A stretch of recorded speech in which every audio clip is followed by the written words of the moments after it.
I don't know what episode we're on. Let me find out here. Need a podcast episode number. This will be number 112. This week. Let's see what happened here. I got my blank paper here with my little sticky note that actually has something. Hold on a second. What's my... wall, anti-wall. Oh, no, we're going to talk about that later. Taiwan, God's not worried about... Okay, no, that's not... Okay, we'll do... What I did this week. Jussie Smollett. I got to talk about that tomorrow. I should talk about Jussie Smollett tomorrow. No, I'll talk about him tomorrow. You'll have to tune into the Taiwan special. This week in Adventures with Jesse... in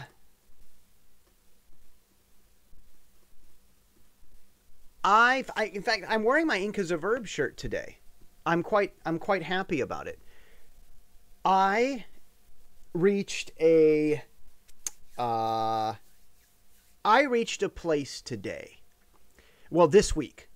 I mean, today I kind of realized this last night and today. A long time ago, I don't know, maybe 6 months ago, I decided that I needed to stop some of my very valuable, very helpful teaching curriculums. It was good, important work that I was doing. It was helping a lot of people. I needed to stop that so that I could focus on my software customers. I do a lot of things. You know that. Now, to try to find this is inside baseball of the creative, entrepreneur guy. I do a lot of stuff myself. I mean, there's something valuable about doing things yourself. There was a kind of a manager, finance, business administrator guru at Ferris State University. And he used to change the oil in his own car. He said it was therapeutic. Not to mention the fact that watching the oil plug in your oil pan is a better way of having the threads not get stripped. Yeah. Well, no, like this past week, my motorcycle had a seal that was seeing beyond its last days. Kind of gave me hope for the apocalypse that I might outlive it, because this seal should have been gone a long time ago. But my mechanic before told me that it was too difficult to replace and that I just needed to buy a new motorcycle.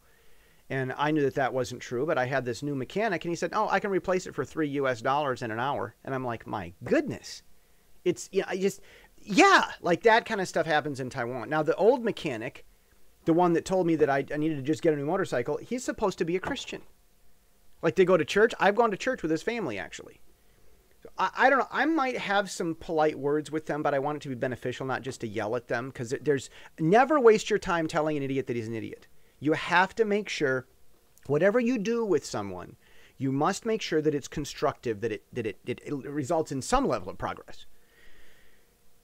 All right, so I do a lot of things myself, and I understand a lot of things myself.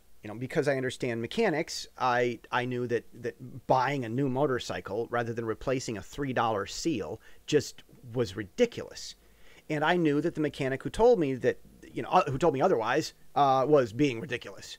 Or maybe he just doesn't understand. Or maybe he is stuck in a mentality that things are always going to be broken, because I know that is part of the mentality that goes on in Taiwan. Why do you think it's cheaper to manufacture goods in Asia? Because they're in a first or second world. I was just talking about this with a friend here. Taiwan is a second world country moving into being a third world country. It's got a lot of third world infrastructure. In many ways, cell phone reception is much better. Much. Many things are more convenient, but there's a lot of just stupidity. So, especially where law is concerned. I don't know if you know this or not. Taiwan's law is largely a Frankenstein man. But I'm getting into topics for the Taiwan special. So here I am. I'm a man that does stuff myself. And one of the many things that I do myself is software. And so I help entrepreneurs take care of some of their own web hosting. And I've talked about this. Well, because I know stuff, I'm also a teacher. And so I was developing a curriculum to try to make it very easy for hands-on learners to learn Linux by example. I'd show you the computer code. It's very, very simple. I'd make small little changes, and you'd watch the stuff happen as you watch the computer, and you'd go, oh, that's how that works. And you could be a buffoon when it comes to computers, but you'd look at this and it would work. I mean, this is not Linux for dummies. This is Linux for buffoons. And then again, there's the kid. I was talking to this very, very brilliant kid here in Taiwan. He was 17 years old. We're talking a long time ago. I think we went and saw the Ant-Man and the Wasp. Yeah. A bunch of kids invited me to go see Ant-Man and the Wasp together. So anyhow, he told me, he said, I'm trying to learn software programming and all these apps, but there's too much explanation. I just want to see how it works. I'm like, well, that's what I've been making. And this has been a long we're talking last summer. We're getting close to this next summer. And I was supposed to have that curriculum done. But I said, I just don't feel like I know enough. And I have software customers that I'm obligated to, and I need to get their software working. Well, I mean, it was working, but I needed to get it working more. They don't know the difference, but I do. I just felt like it wasn't a good enough job under the hood. And I did. I got their software clipping along, hyper efficient, working super well under the hood. It was awesome. It is awesome. It's great. I love it. So, I did it. I redirected my focus to my software customers, and I'm done now. I finished the project. I got it to a level. They're okay. And they never knew there was a difference. They never saw a difference other than things might be a little bit smoother and cleaner. I just got a VPN up and working. My software customers are now able to use a VPN. That is awesome, good news.